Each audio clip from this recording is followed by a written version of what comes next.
টাকা কা টাকা কা কোন ভদ্রলোকে? ওই যে নামলো। আপনি 50%, আমি 50%। না না, ওর মধ্যে না। আল্লাহ আল্লাহ বলছে যে অন্যায় এই জিনিস ধ্বংসের মুখ। এটা আপনি রাখেন, আমি না না, আমি আচ্ছা কি হচ্ছে, তেল পাওয়া যাবে কোথায় গাড়ি? তেল না, ওখানে যেতে গেলে আপনার ওই 14 মোড়ে যেতে হবে। কোন মোড়ে? 14 মোড়, চায়ের দোকানে ওখানে পাবে। তাছাড়া এখানে হঠাৎ করে গাড়ির তেল শেষ হয়ে গেছে বুঝছেন, আপনি হ্যাঁ চিনেন তো নাকি? হ্যাঁ যাবেন? তবে চলেন তো।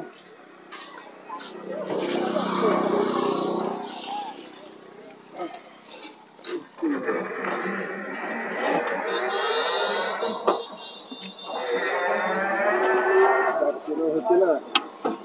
হ্যাঁ হ্যাঁ ভাই, 4 হচ্ছে না। না,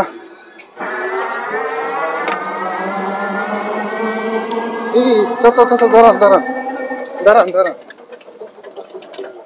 টাকা কা হুম? টাকা কা ওই ভদ্রলোকের মনে হয়। হ্যাঁ, ওই ভদ্রলোকের কোন ভদ্রলোকে? ওই যে নামলো ওনারা না কারাবার। ভদ্রলোকের। দেখি। হ্যাঁ, ওই ভদ্রলোক মানে যে নামলো না, হ্যাঁ, ওরই টাকা। অনেকগুলো টাকা তো। হুম। কি করবেন? দেখাইলে দিবে। ঘুরান তো, একটু ঘুরান, আমার গাড়ির কাছে চলেন। আসছে না, হচ্ছে না হলো কি? চলো তো, ওই দুই পুরো। ওনার না হয় অন্য কারো তো হতে পারে।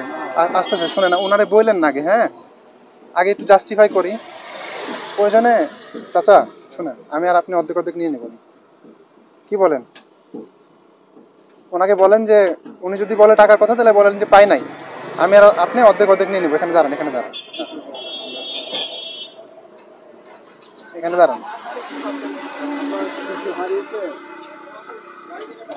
হারিয়েছে কিছু? Money bag? মানি ব্যাগ তো না, দেখেন ভালো করে। কিছু হারিয়েছে কিন্তু মানি ব্যাগ না। মানি ব্যাগ তো না। অত কিছু ছিল কি আপনার? টাকা ছিল কত? প্রায় 10,000-এর মতো। টাকা পেয়েছি কিন্তু মানি ব্যাগ নাই। তাহলে মানি ব্যাগ এখানে গদির উপরে টাকা। কি পেয়েছেন চাচা? হ্যাঁ, টাকা পেয়েছি কিন্তু মানি ব্যাগ পাইনি।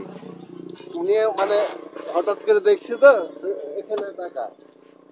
আমি তাহলে সন্দেহ করলাম পায়ে থাকেন, টাকা তো দিব, টাকা দেবো না আমরা আমরা কি আমি উনি যখন বলছে যে টাকা, তো আমি তাহলে ওই ভদ্রলোকই নামলো, ওই ভদ্রলোকের টাকা। আমি খুব গরিব মানুষ তো। না না, আমরা তোমার হারাম জিনিস ভদ্রলোকের টাকা। আমি তো যেটা সন্দেহ করেছি সেটাই। ভাই আপনি পেয়েছেন টাকা? না, আমি তো পাইনি। হ্যাঁ, টাকাটা দিয়ে দেন। ভাই যে বলছে পাইনি। দিয়ে দেন, শোনেন চাচা, এদিকে একটু। বলেন। আপনি 50%, আমি 50%। না না না, ওর মধ্যে না। আল্লাহ আল্লাহ বলছে যে অন্যায় এই জিনিস ধ্বংসের মুখ। এটা স্বীকার করবেন যে আল্লাহকে সৃষ্টি কি আপনি? আল্লাহর সৃষ্টি তো আপনি। হ্যাঁ হ্যাঁ, কিন্তু আল্লাহ আপনাকে দেন, কিন্তু হারাম জিনিস খাওয়া ঠিক নয়। কথাটা মনে রেখেন। আল্লাহ বলছে যে সৎ পথে চলো, আমাকে স্মরণ করো, আমি তোমাকে স্মরণ করবো। তোমার যত বড় বিপদ হবে না কেন, আমি উদ্ধার করে মারি। শোনেন একটা, আমি তো স্টুডেন্ট মানুষ, বুঝতে পারলেন? মানে টাকা পয়সা না হলেও আল্লাহ যথেষ্ট আপনার জ্ঞান দিয়েছে, বিবেক দিয়েছে, বুঝলেন? বিবেক দিয়েছে, অতএব দরকার নেই আপনি টাকা দিয়ে দেন। আপনারই ভালো হবে, রোজ কিয়ামত পর্যন্ত আপনারই ভালো হবে। আমার কথা না, আল্লাহ পাকের কথা। অল্প কিছু নিয়ে আপনি বলে দেন ওকে।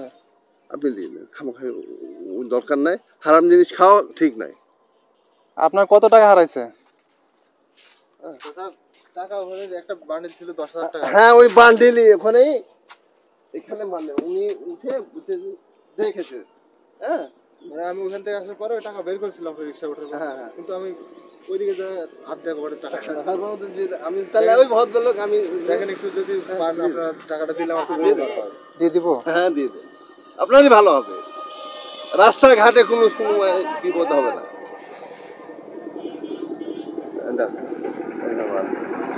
এটা আপনার, একটা কাজ করেন, ধরেন এটা আপনি রাখেন, আমি না না, আমি আমি আল্লাহ যথেষ্ট আমার বলেন। এখন আমি একটা কথা বলি, টাকা হবে না। এই শুনেন, আমি আপনাকে বলি, কথা বলি বুঝলি, কথা হচ্ছে, আমি বলি আমি আর উনি একই লোক। আমরা জাস্ট আপনাকে একটু পরীক্ষা করে দেখছিলাম যে আপনি আসলে কি করেন। এই টাকাটা তো আমাদেরই, বুঝতে পারলেন? আমি জানি না, আমরা জাস্ট একটু সততা পরীক্ষা করছিলাম। তো আল্লাহ তো আপনাকে এতটা সৎ বানাইছে, আলহামদুলিল্লাহ। আল্লাহ যথেষ্ট। আমার মেয়ে চাকরি করে কিন্তু পুলিশ প্রশাসনে, আলহামদুলিল্লাহ। মানে আমি অবাক একটা মানুষ। আমি আপনাকে বললাম যে 50-50 নিয়ে নি, যার টাকার লোভ আছে সে কিন্তু বলবে যে আমি টাকা পাইনি। ওনাকে যদি আমরা এটা বলি, ওনাকে কিছু করার আছে? কিছু করার নাই। কিন্তু আপনি সেই জায়গা থেকে কতটা মানে ভালো মানুষ, আপনি একটা হিসাব করে দেখেন যে আপনি বললেন যে আল্লাহ যথেষ্ট আমাকে জ্ঞান দিচ্ছে, আল্লাহ পাক আমাকে এই গাড়িতে খাওয়াচ্ছে। আজকে আলহামদুলিল্লাহ রাজশাহীতে এসে আমার দুইটা মেয়ে কিন্তু ছেলে নাই, একটা এসএসসি পরীক্ষা দিবে এবার, আর একটা মনে করেন আইএ পাস করে পুলিশ প্রশাসনে চাকরি করে। এখন কথা হচ্ছে, আপনি তো আজকে একটা পরীক্ষাতে পাশ করলেন না? জি। সততার পরীক্ষা। জি। তো সততার পরীক্ষাতে পাশ করার কারণে আমি আপনাকে ছোট্ট একটা পুরস্কার দিতে চাই। ঠিক আছে? মানে আমরা আপনাকে জাস্ট পরীক্ষা করছি, আপনি সেটাতে পাশ করেছেন। আমি এই পাশ করার কারণে আপনাকে ছোট্ট একটা পুরস্কার দিব, আপনি না করবেন না। ঠিক আছে? আমি যেটাই দিই আমি আপনাকে মানে ভালোবেসে দিতেছি, মন থেকে দিতেছি। ঠিক আছে? হ্যাঁ, অবশ্যই আমি একটা পুরস্কার দিতেছি, আমি আপনাকে সাহায্য করতেছি না বা কোনো ইয়ে করতেছি না। কিন্তু আমি মনে করেন যে আপনার জোর যেহেতু ইয়ে করে আমার পক্ষে সম্ভব না, আল্লাহ পাক আমাকে মাফ করবেন না। অবশ্যই, ঠিক আছে। এটা আমরা আর আমাদেরকে মাফ করে দিবেন। আমরা জাস্ট একটু আমি একটু জাস্ট চেষ্টা করছি যে দেখার যে মানুষ আসলে এখন মানুষ একটা জিনিস চিন্তা করেন, পৃথিবীতে ভালো মানুষ আছে বলে পৃথিবী টিকে আছে। অবশ্যই এটা স্বীকার আপনাকে আমাকে করতে হবে। তার ওসিলায় তাদের মাধ্যম দিয়ে পৃথিবী চলছে। ওলি আল্লাহদের গভীর রজনীতে রাত্রে মিটিং হয় যে কোথায় কি হবে না হবে, কোথায় কি করতে না হবে, করতে হবে, সেটা আল্লাহ পাকে ওলির মাধ্যম দিয়ে সবকিছু পরিচালনা করা পৃথিবী। এটা আপনাকে স্বীকার করতে হবে। এটা আমার কথা না, তারই কথা। অতএব খারাপ জিনিসটা খাওয়া আমাদের পক্ষে সম্ভব অবশ্যই না। আপনি সেটা এখন যদি মনে আপনাদের অন্তর থেকে যদি সেটা দেন তাহলে গ্রহণ করা যায়, কিন্তু জোর করে অবশ্যই আমি আমার অন্তর থেকে এই যে ব্যাপার। আমি তো ভাবতে পারি এই 1000 টাকা আমি আপনাকে ভালোবেসে খুশি হয়ে দিলাম। ঠিক আছে? এটা আপনার পুরস্কার। আপনি যে সততাটা দেখাইছেন এটার পুরস্কার আপনার। ঠিক আছে? মেলা এরকম মোবাইল আপনি বলছেন, মেলা মোবাইল পেয়েছি দামি দামি আমাদের ইউনিভার্সিটির টিচারের মোবাইল। একটা ছবি নিব আপনার সাথে সুন্দর করে। আপনি যে সৎ ব্যক্তি, আলহামদুলিল্লাহ, খুবই ভালো লাগছে। আল্লাহর কাছে অশেষ আলহামদুলিল্লাহ। ঠিক আছে, ভালো থাকবেন। হ্যাঁ, আসসালামু আলাইকুম।